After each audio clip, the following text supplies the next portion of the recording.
မင်းခုနှစ်ခုမြောက်တောင်ဆုံးခုနှစ်တောင်ဆုံးရဲ့တရားဝင်တစ်ဖက်ဖြစ်လာတဲ့အတွက်မမကြီးကမင်းကိုစုအဖြစ်ရန်ရွယ်ဆေးလုံးပေးမယ်မင်းမမကြီးကိုမြန်မြန်ကျေးဇူးမတင်သေးဘူးလားကြောက်ရဲမမကြီးကိုကျေးဇူးတင်လိုက်ပါဦး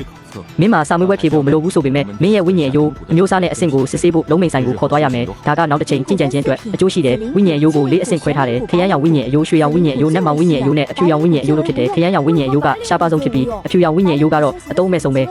ဘာလို့အဖြူရောင်ဝိညာဉ်ရိုးကအတုံးမဲ့ဆုံးဖြစ်ရတာလဲအဖြူရောင်ဝိညာဉ်ရိုးကကြင်ကြံရတဲ့အချိန်လုံးနေကွေးပြီးဆယ်စုနှစ်ပေါင်းများစွာစူးစမ်းရင်တော့အခြေခံအဆင့်ကိုတက်ဖို့ခက်ခဲတဲ့ဝိညာဉ်ရိုးမရှိတဲ့သူတွေနဲ့တိတ်မကွာဘူးစကားရတော့ဒီလိုပြောကြတာပေါ့ကဲလို့များအဖြူရောင်ဝိညာဉ်ရိုးလို့စစ်ဆေးတွေ့ရှိခဲ့ရင်ခုနှစ်ခုမြောက်တောင်ဆုံးရဲ့တပည့်မဖြစ်နိုင်တော့ဘူးလားကင်းမြတ်ဝိညာဉ်ရိုးမဟုတ်ရင်တော့အနည်းဆုံးရွှေရောင်ဒါမှမဟုတ်လက်မောင်ဝိညာဉ်ရိုးပဲဖြစ်ရမယ်အဖြူရောင်တော့လုံးဝမဖြစ်နိုင်ဘူးဟေးလုံးငကားနဲ့မူလလူကြီးရဲ့မူလခန္ဓာကရှင်ရှမ်းမြစ်ထဲကဝိညာဉ်တကားဖြစ်ပြီးအနှစ်900ကျင့်ကြံထားတာသူကစိတ်ထားကောင်းတယ်မကြောက်ပါနဲ့မမကြီးကျွန်တော်မကြောက်ပါဘူး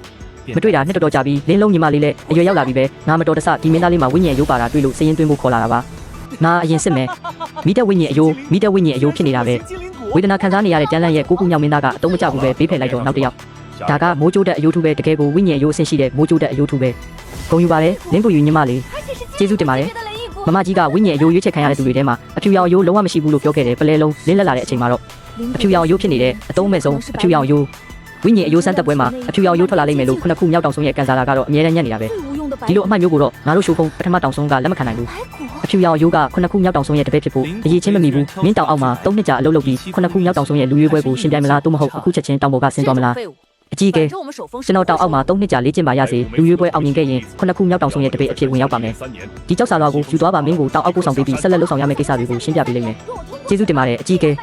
ဒီကလေးကိုကျွန်တော်ခေါ်လာတာမို့လို့ကျွန်တော်ပဲတောင်အောက်ပို့ပေးပါရစေသွားကြဆိုထိုက်ပိန်းငါတို့စည်ရင်သွားသွင်းပြီးမှမင်းအတွက်တောင်အောက်မှာအလုပ်လုပ်လို့ရပြီးကြင်ကြံမှုတင့်တော်တဲ့နေရာရှာပေးမယ်အလုပ်လုပ်ပြီးကုသိုလ်မတ်စုဆောင်တာပေါ့ချင်းရွှန်ခိုင်းတောင်အောက်ကပြင်ပတပည့်တွေဟာနှစ်တိုင်းကုသိုလ်မတ်လုံလောက်အောင်ရှာရတယ်မဟုတ်ရင်တောင်ပေါ်ကနှင်းထုတ်ခံရလိမ့်မယ်စည်ရင်သွင်းပြီးရင်အိမ်တလုံးစေးချံဒါမှမဟုတ်ဝိညာဉ်ချံရလိမ့်မယ်ခြံထဲမှာဝိညာဉ်ပင်တွေစိုက်ဆေးဘက်ဝင်ပင်တွေရိတ်တိမ်ပြီးရောင်းချကကုသိုလ်မတ်ပြန်လဲရတာငါနားလဲပြီးမကြီးကုသိုလ်မတ်ဆိုတာလူလောကကငွေကြေးလိုမျိုးပေါ့တွားကြဆိုအရင်ဆုံးရှီဖုန်းတွေမှာစည်ရင်သွားသွင်းရအောင်လင်းလုံးနဲ့သမီးစည်ရင်သွင်းခြင်းကိစ္စပြီးပါပြီဒီကျေးမုံကသူ့ရဲ့တပည့်အထောက်အထားဖြစ်ပါတယ်လူကိုင်းကွဲမှုရှင်းစီမှာလူလိုနေတဲ့စေးချံရှိသေးလားကြောက်လင်းလုံးကိုကျေးဇူးကျွေးတစ်ခုတင်သွားမယ်လို့မှတ်လိုက်ပါနဲ့သမီးကိုယ်တိုင်တောင်းဆိုမှာတော့ယွန်းချီတောင်ကြားရဲ့စင်းကျူဝမ်ဝါစိန်ချံလက်လက်နေပါတယ်အဲ့ဒီမှာအိမ်နဲ့ဝိညာဉ်စေးပင်တွေအစင်သိရှိပါတယ်ထိုက်ဖိန်းငယ်လေးနောက်ပိုင်းတော့မင်းပါတာမင်းအကူရတော့မယ်ဒီအိတ်ထဲမှာကုသိုလ်ပြ30ပါတယ်မျိုးစေ့ဝယ်ဖို့3ပါရှောက်မ3ရဘူးနော်ကျေးဇူးအများကြီးတင်ပါတယ်လင်းလုံးမမကျွန်တော်စူးစမ်းကြင်ကြံပြီးခုနှစ်ခုမြောက်တောင်ဆုံးကိုစောစောရောက်အောင်လာခဲ့ပါမယ်ထိုက်ဖိန်းလေးရေးဆက်ရှိရင်ပြန်ဆောင်ကြတာပေါ့ဂရုစိုက်ပါပြန်တွေးကြတာပေါ့လင်းလုံးမမကပြောတဲ့အဖြူရောင်ဝိညာဉ်ရိုးရှိတဲ့ပြင်ပတပည့်တွေအနက်ခုနှစ်ခုမြောက်တောင်ဆုံးကိုရောက်သွားသူဟာထောင်ကနန်းမှာတယောက်ပင်မရှိဘူးလေတို့ပေမဲ့ကျွန်တော်အဖိုးကိုဂတိပေးခဲ့တဲ့လောကမှာရှိတဲ့အယိုးဆိုးအယိုးညံ့သမားတွေအတွက်တိတ်ခါပြန်ဆယ်ပေးပါမယ်လို့အဖိုးကပြောခဲ့တဲ့ဝိညာဉ်တောင်ကိုရောက်ရင်ဒီမျိုးစေ့ကိုစိုက်ပျိုးပါဒါဆိုရင်အခွင့်အရေးကြီးတစ်ခုရလိမ့်မယ်တဲ့ဒီစေးလုံးကအစ်စ်ဖြစ်နေမှာတော့ဒီမျိုးစေ့လည်းအစ်စ်ပဲဖြစ်ရမယ်အဖြူရောင်ရိုးဖြစ်နေရင်ရောဘာဖြစ်လဲကျွန်တော်အဖိုးကိုဂတိပေးခဲ့တဲ့လောကမှာရှိတဲ့အယိုးဆိုးအယိုးညံ့သမားတွေအတွက်တိတ်ခါပြန်ဆယ်ပေးပါမယ်等到了仙山种下这粒种子，就能再得一份大机缘。既然那颗丹药是真的，这颗种子也一定是真的。白骨又如何？